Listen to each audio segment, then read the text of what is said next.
Shalom saudara-saudari yang dikasihi oleh Tuhan Yesus Kristus dimanapun saudara berada.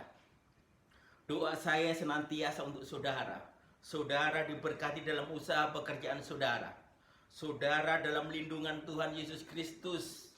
Keluar masuk dari rumah saudara. Saudara ada dalam proteksi dan perlindungan dari Tuhan Yesus Kristus. Bahkan Tuhan menjauhkan saudara-saudari sekalian dari virus corona atau virus-virus yang mematikan yang lain ataupun segala jenis macam penyakit.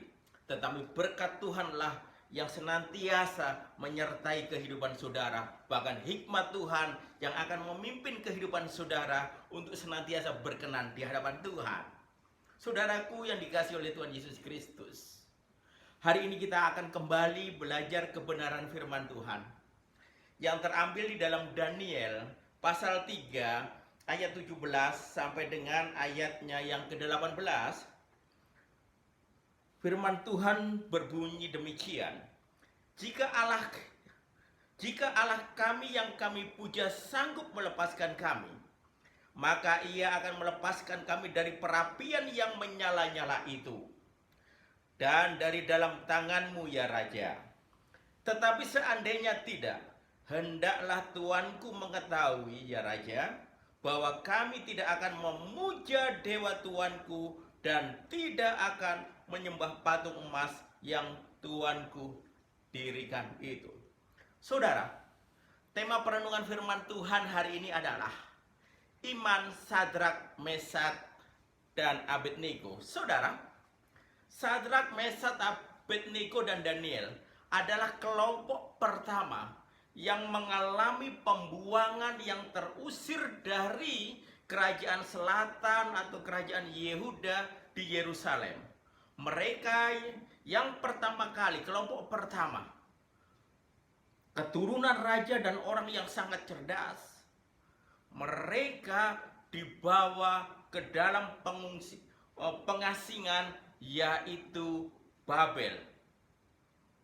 Kerajaan Babel pada waktu itu saudara ada di dalam masa keemasannya. Wilayahnya sangat luas. Hampir semua kerajaan di sekitarnya semuanya tunduk dan takluk dan ada di dalam kekuasaan kerajaan Babel yang pada waktu itu rajanya yang sangat berpengaruh dan berkuasa adalah Nebukadnezar. Nebukadnezar mendirikan patung dirinya yang terbuat dari emas, dan tibalah saatnya patung itu akan diresmikan sehingga raja mengundang semua para wakil raja, para bupati,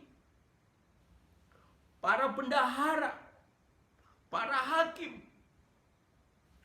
dan semua kepala-kepala negara, semua diundang untuk menyaksikan pentakbisan daripada patung yang didirikannya, saudara.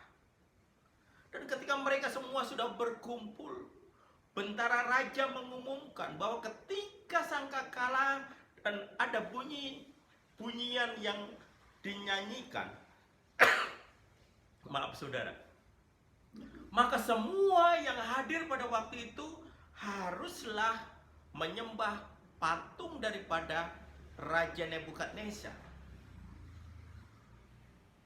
Dan ternyata saudara, ketika sangkakala itu berbunyi, semua orang menyembah kecuali Sadrak, Mesak, dan Abednego.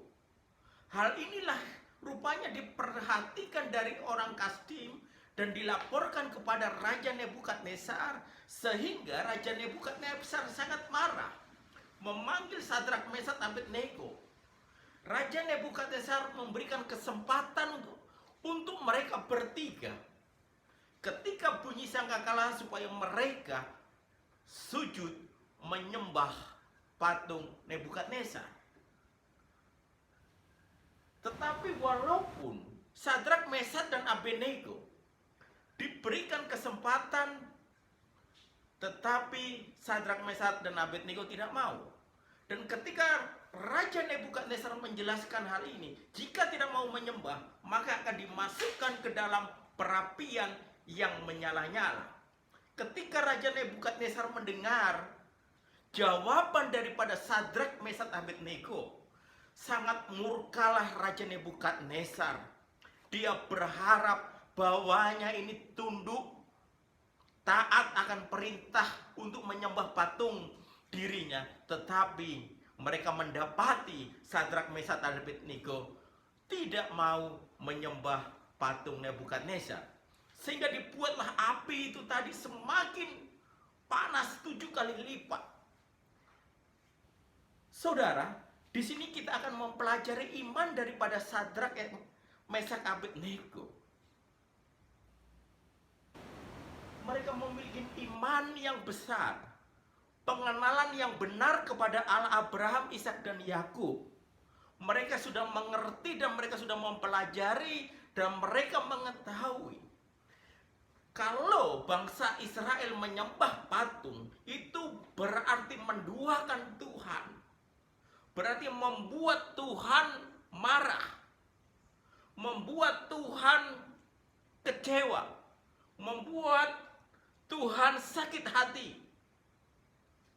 Pengenalan yang benar itulah sehingga Sadrak, Mesak, dan Abednego dia lebih baik dilemparkan kepada panasnya api yang menyala-nyala yang begitu mengerikan daripada sujud kepada patung Nebukadnezar. Sadrak, Mesak, Abednego siap mengambil resiko untuk tidak melukai hati Allah, walaupun harus kehilangan nyawa. Yang penting dia berkenan di hadapan Allah daripada menjadi pengkhianat di dalam mengikut Tuhan. Saudaraku yang dikasihi oleh Tuhan Yesus Kristus, teks firman Tuhan ini sangat menarik sekali sebagai kita pengikut-pengikut Tuhan. Biarlah kita memiliki iman seperti Sadrak, Mesak, dan Abednego. Kita mengenal Tuhan Yesus yang begitu baik dalam kehidupan kita, yang mengampuni dosa kita, yang menyelamatkan kita, yang membenarkan kita, yang memberikan kepastian keselamatan. Tuhan itu juga yang memberikan Roh Kudus ada di dalam setiap diri kita.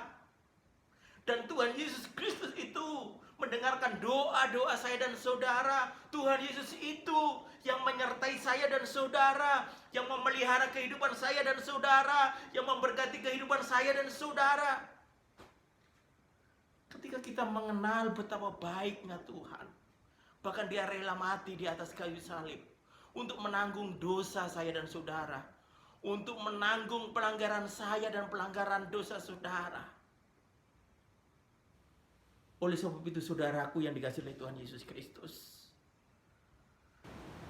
jangan sampai kita melukai hati Tuhan dengan melakukan pelanggaran-pelanggaran, bahkan menduakan Tuhan, menaruh Tuhan di nomor sekian di dalam kehidupan kita. Tetapi mari saudaraku yang dikasihi Tuhan, kita tempatkan Tuhan di tempat yang nomor 1 di dalam kehidupan pribadi kita dan keluarga kita. Dialah yang harus kita agungkan, kita sembah, dan kita menjauhi segala larangan-larangan.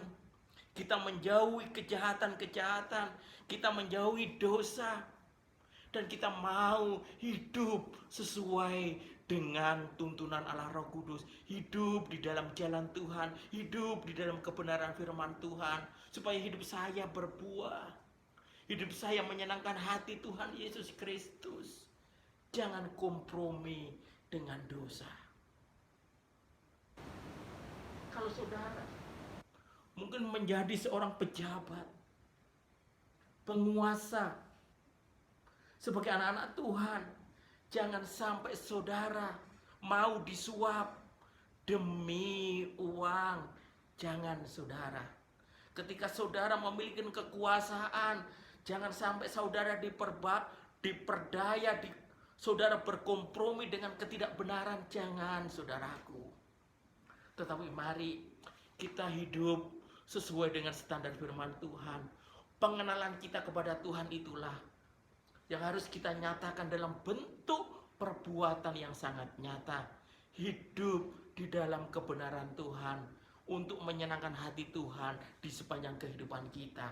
Seperti yang dialami oleh Sadrak, Mesak, dan Abednego, rela kehilangan nyawa demi pengenalannya kepada Tuhan, karena dia tidak mau melukai hati Allah Abraham, Ishak, dan Yakub, maka dia rela dibuang ke dalam api.